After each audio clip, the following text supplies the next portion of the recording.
Okay, Emil og jeg vil gerne vise et godt baghåndskast. Og det starter med et godt greb, som kan være sådan her fat på disken.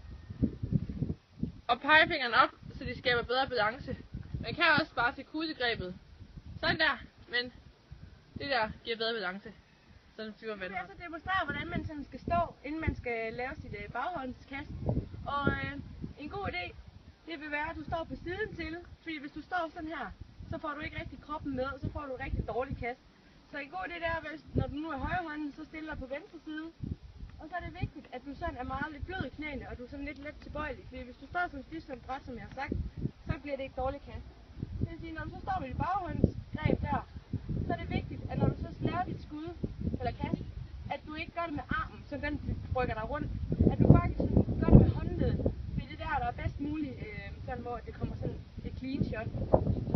Og når du så skal kaste, så er det så sagt, at det er vigtigt, at du vrider din hofte, så du sådan får mulig kraft med, og så kaste